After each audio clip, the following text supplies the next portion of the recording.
Hello दोस्तों, आप सभी को हमारे YouTube channel PK online academy में स्वागत है। आज मैं आपके लिए एक वीडियो लाया हूँ। इस वीडियो मुग़ल वंश से संबंधित मुग़ल वंश के संस्थापक बाबर के बारे में संपूर्ण एनालिसिस करने जा रहे हैं। तो वीडियो अच्छा लगे तो अवश्य लाइक सब्सक्राइब हमारे वीडियो को करें। तो शुरू करने जा रहा हूँ। मुग़ल वंश का जो शासन रहा है वो 1526 से लेकर के 1857 के दरमियान रहा है। तो जाने मुग़ल के बारे में। मुग़ल साम्राज्य की शुरुआत 15 अप्रैल 1526 में इब्राहिम लोदी और बाबर के बीच हुए पानीपत के युद्ध के बाद हुई थी। इस युद्ध में जीत के बाद भारत में दिल्ली सल्तनत के शासन का खात्मा हुआ था। यानी जब बाबर भारत पर आक्रमण किया था उस समय दिल्ली सल्तनत का शासन चल रहा था। मध्यकालीन भारत में मुग़ल वंश की नींव रखी गई, जिसके बाद करीब 18वीं शताब्दी देश के प्रथम स्वतंत्रता संग्राम तक मुग़लों ने भारतीय उपमहाद्वीप पर राज किया था। ब्रिटिश ईस्ट इंडिया कंपनी के आने तक भारत में मुग़लों ने अपना शासन चलाया था। आगे जहीरुद्दीन मोहम्मद बाबर। मुग़ल वंश का संस्थापक बाबर को माना जाता है। बाबर का वास्तविक नाम जहीरुद्दीन मोहम्मद बाबर था। बाबर का जन्म 14 फरवरी 1483 को फरगना के एक छोटे से राज्य में हुआ, जो अब उज्बेकिस्तान में है। इसके पिता उमर शेख मिर्ज़ा तैमूर वंशज से तथा माता कुतुब निगार खानूम मंगोल वंश से संबंधित थी, जो चंगेज खान की वंशज थी। आगे जहीरुद्दीन मोहम्मद बाबर 1494 ईस्वी में पिता की मृत्यु के बाद मात्र 11 वर्ष की आयु में यह फरगना का शासक बना। बाबर का प्रारंभिक संघर्ष 1494 ईस्वी समरकंद को जीतने का प्रयास किया, परंतु असफल रहा। 1497 में समरकंद को जीता, पर 100 दिन के लिए। 1501 ईस्वी में इसने पुनः समरकंद को जीता, इस बार 8 महीने के लिए शासन किया। 1504 ईस्वी में काबुल और गजनी को जीता। 1507 ईस्वी इसने बादशाह की उपाधि धारण किया। इस प्रकार से 1511 ईस्वी में एक बार पुनः समरकंद पर आक्रमण कर अधिकार किया और 1512 ईस्वी से खो बैठा। मध्य एशिया में असफलता के बाद वह भारत की ओर बढ़ा। वह कहाँ बढ़ा? भारत की ओर बढ़ा। जहीरुद्दीन मोहम्मद बाबर का भारतीय अभियान पूछ देता है कि बाबर का पूरा नाम क्या है, तो जहीरुद्दीन मोहम्मद बाबर 1519 में भारतीय सीमा क्षेत्र बाजौर और भेरा को जीता। 1519 में पेशावर को जीता। 1520 में बाजौर भेरा पंजाब के सियालकोट पाकिस्तान तक अधिकार कर लिया। 1524 में इसने लाहौर सहित लगभग पंजाब के अधिकांश भागों को जीत लिया। पानीपत के प्रथम युद्ध के लिए बाबर को निमंत्रण पंजाब का सूबेदार दौलत खान लोदी, इब्राहिम लोदी के चाचा आलम खान लोदी तथा मेवाड़ के शासक राणा सांगा ने दिया था। इस प्रकार से पानीपत का प्रथम युद्ध 1526 में, खानवा का युद्ध 1527 में, चंदेरी का युद्ध 1528 में, घाघरा का युद्ध 1529 ईस्वी में। आगे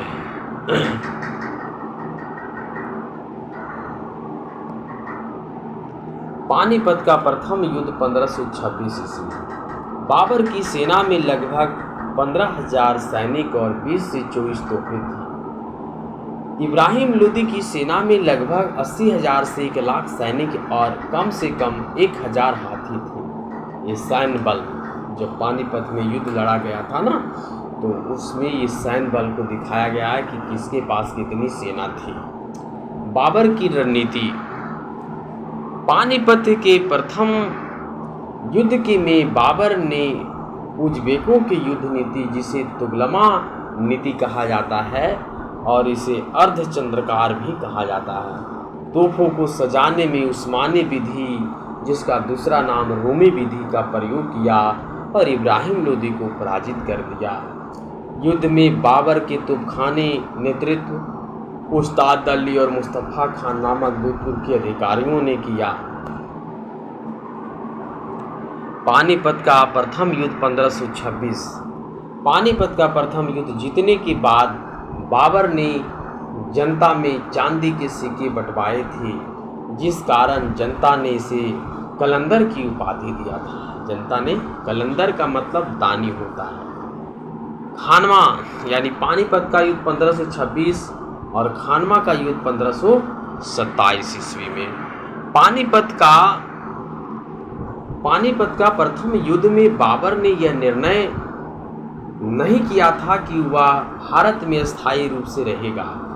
जैसे ही बाबर ने भारत में रहने का योजना बनाई तो राणा सांगा ने विरोध कर दिया।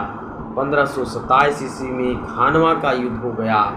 यह युद्ध बाबर और राणा सांगा के बीच हुआ था, है ना। यह पूछा जाता है खानवा का युद्ध कब हुआ था, तो 1527 ईस्वी में हुआ था। किसके किसके बीच हुआ था, तो बाबर और राणा सांगा के बीच हुआ था। खानवा युद्ध 1527।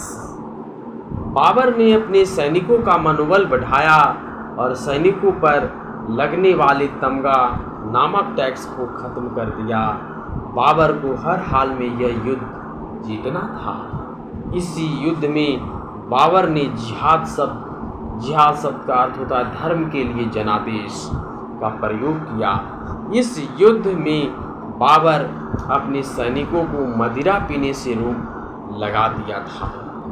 बाबर की सेना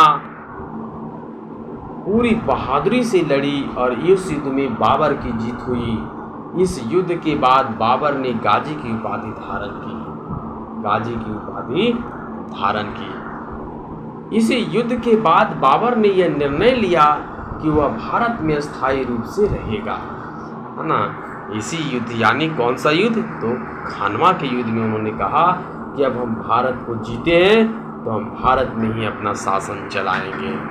आगे चंदेरी का युद्ध 1528 ईस्वी में। चंदेरी मालवा और बुंदेलखंड की सीमा पर स्थित एक महत्वपूर्ण व्यापारिक एवं राजनीतिक केंद्र था। इस वजह से बाबर उसे जीतना चाहता था। युद्ध में बाबर ने मेदिनी राय को पराजित किया और उसके दो पुत्रियों को, अपने दो पुत्र हुमायूं और कामरान को भेंट कर दिया। समझिए कैसा था, है ना। अब है घाघरा का युद्ध 1529 में लड़ा गया। 1529 ईस्वी में घाघरा के युद्ध में बिहार तथा अफगान की संयुक्त सेना को पराजित कर दिया। इसका नेतृत्व महमूद लोदी ने किया था, किंतु बाबर ने अफगानों का पूर्णतः सफाया नहीं किया।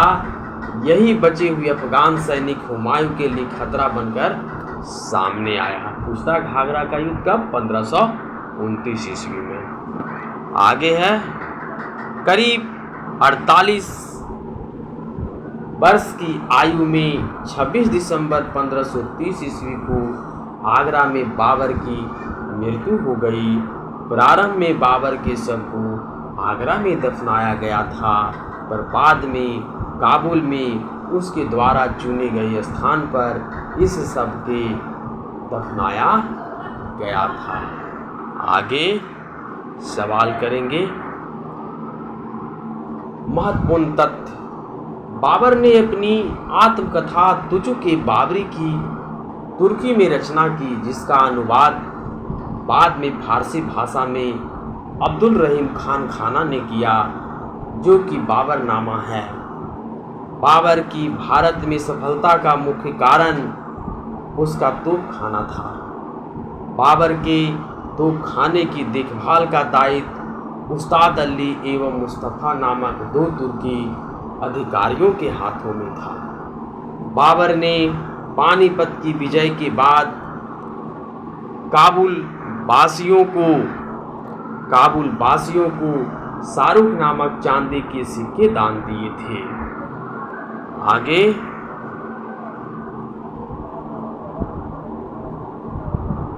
बाबर द्वारा भारत में लड़े गए प्रमुख युद्ध वर्ष और किसे पराजित किया, इसमें हम लोग सभी के बारे में जानेंगे। पानीपत का प्रथम युद्ध 1526 ईस्वी में लड़ा गया और इसमें इब्राहिम लोदी को पराजित किया गया। खानवा का युद्ध 1527 ईस्वी में लड़ा गया, राणा सांगा को पराजित किया गया। चंदेरी का युद्ध 1528 में और मेदिनी राय को हराया गया। घाघरा का युद्ध जो है 1529 ईस्वी में और महमूद लोदी को हराया गया था। अब हम जानेंगे बाबर के पुत्र एवं पुत्रियों के बारे में जानेंगे। इनके पुत्र हुमायूं, कामरान, अस्करी, हिंदाल और एक पुत्री गुलबदन बेगम थी। हुमायूं माहम बेगम से उत्पन्न हुई, कामरान गुलरुख बेगम से उत्पन्न हुई, अस्करी गुलरुख बेगम से उत्पन्न हुए और हिंदाल दिलदार बेगम से उत्पन्न हुआ। यानी इस तरह से आपने देख रहे हैं कि माहम बेगम और दिलदार बेगम, इनकी बेटी दिलदार बेगम से उत्पन्न हुई गुलबदन बेगम। ठीक है, आगे ये सारे प्रीवियस क्वेश्चन इसमें कुछ दिया गया है दोस्तों, जो बहुत ही महत्वपूर्ण है। इसे अवश्य रीड करें, हमारे वीडियो को सपोर्ट करें दोस्तों। वीडियो बनाने में मेहनत लगता है, अवश्य हमारे वीडियो को सपोर्ट करिए। 1526 ईस्वी में बाबर ने किस वंश के शासक को पराजित कर मुगल साम्राज्य की नींव रखा? यह सवाल SSC 2015 में पूछा गया है, तो यह लोदी वंश को। पानीपत का प्रथम युद्ध 21 अप्रैल 1526 ईस्वी को लड़ा गया। बाबर ने प्रसिद्ध तुगलमा नीति का प्रयोग सर्वप्रथम किस युद्ध में किया था? तो पानीपत के प्रथम युद्ध में किया था, है ना। UPPCS में 18 में पूछा गया सवाल है। आगे बाबर ने काबुल में चांदी का सिक्का किस नाम से चलाया था? तो यह शाहरुख के नाम से चलाया था। बाबर ने अपनी आत्मकथा बाबरनामा की रचना तुर्की भाषा में की, बाद में उसका अनुवाद फारसी में किसने किया? तो अब्दुल रहीम खान खाना ने किया था। आगे है बाबर ने तुजुक-ए बाबरी नामक अपनी आत्मकथा किस भाषा में लिखी थी? तो ये लिखे थे तुर्की भाषा में लिखे थे। आगे प्रीवियस ईयर्स क्वेश्चन है, पानीपत का प्रथम युद्ध यह जो 1526 ईस्वी में इब्राहिम लोदी, खानवा का युद्ध जो है 1527 में राणा सांगा की, चंदेरी का युद्ध 1528 में मेदिनी राय, घाघरा का युद्ध 1529 अफगानों के विरुद्ध महमूद लोदी। आगे किस युद्ध में बाबर ने जिहाद का नारा दिया और युद्ध जीतने के उपरांत गाजी की उपाधि धारण किया? तो यह है खानवा का युद्ध। खानवा का युद्ध है। 1526 में बाबर ने किस शासक को परास्त कर मुगल साम्राज्य की नींव डाली थी? तो इब्राहिम लोदी। खानवा का युद्ध किस के बीच हुआ था? बाबर और राणा सांगा के बीच हुआ था। बाबर और राणा सांगा के बीच। चंदेरी का युद्ध कब हुआ था? तो 29 जनवरी 1528 ईस्वी को हुआ था। BPSC 2020 में पूछा गया यह सवाल है। आगे इस प्रकार से दोस्तों बाबर से संबंधित जितनी तरह के सवाल थे उनकी इस वीडियो में हमने देने का काम किया है।